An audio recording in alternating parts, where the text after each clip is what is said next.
Hello, बच्चों. Let's read the question. The question is saying, a strong evidence in favor of organic evolution is the occurrence of. पहला है homologous and vestigial organs, दूसरा है analogous and vestigial organs, तीसरा है homologous organs only and चौथा है analogous organs only. तो ये देखते हैं हम इसका की कंसेप्ट.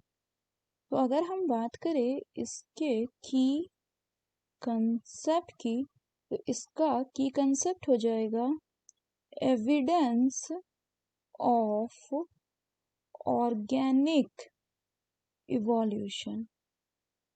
तो अगर हम एविडेंसेस की बात करें तो ऑर्गेनिक इवोल्यूशन के बहुत सारे एविडेंसेस होते हैं. उनमें से एक होता है आपका होमोलोगस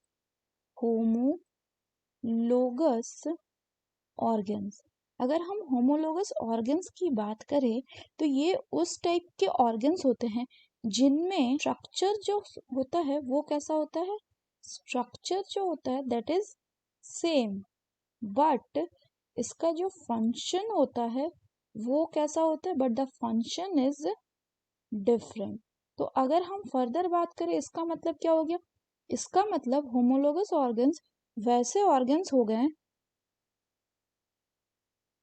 जो शो करेगा क्या, which will show common ancestry. यानी ये किसका एग्जाम्पल है, ये एग्जाम्पल है आपका डाइवर्जेंट इवोल्यूशन के. अगर हम इसको एक एग्जाम्पल से समझे तो जैसे कि वेल बैट, चीता एंड ह्यूमन. अगर हम इनके किसको देखें, अगर हम इनके 4 लिम्स के बोन्स को देखें, 4 लिम्स के बोन्स को देखें तो हमें क्या दिखता है कि इन सब का जो एनाटॉमिकल स्ट्रक्चर होता है, स्ट्रक्चर वो कैसा होता है, दैट इज सिमिलर होने का मतलब क्या है कि इन सब के पास humerus, radius, ulna, carpal, metacarpal and phalanges होंगे इन सब के 4 लिम्स में.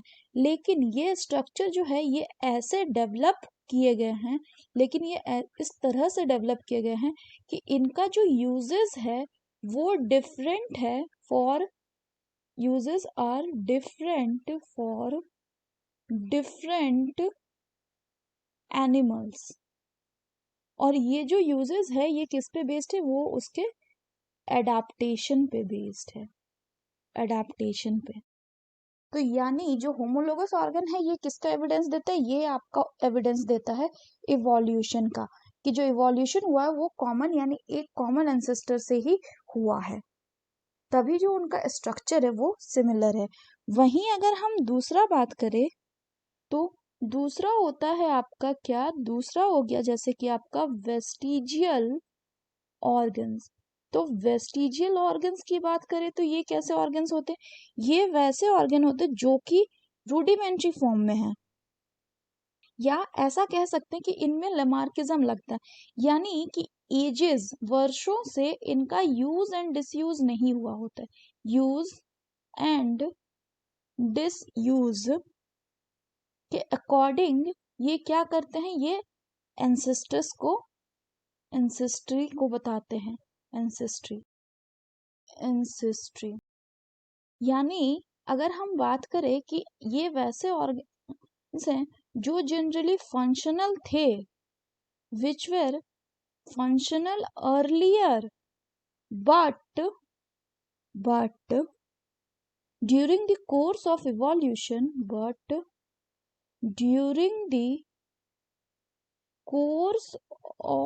इवोल्यूशन, ये कैसे हो गए, इनका जो यूटिलिटी है यानी यूटिलिटी था वो ग्रेजुअली डिक्लाइन, और इसीलिए अब ये कैसे हो जाते हैं, so now they become non functional. Example की बात करें तो ह्यूमन के केस में जैसे क्या देखने को मिलता है हमें, जैसे टेल बोन, टॉन्सिल्स एक्सेट्रा। तो अगर हम बात करें क्वेश्चन की बच्चों, तो क्वेश्चन में क्या बोल रहा है कि स्ट्रॉन्ग एविडेंस ऑर्गेनिक इवोल्यूशन के फेवर में कौन देता है? So the correct option will be option 1, that is homologous and vestigial organs. So that's all for the question बच्चों. Hope you understood it well. Best of luck.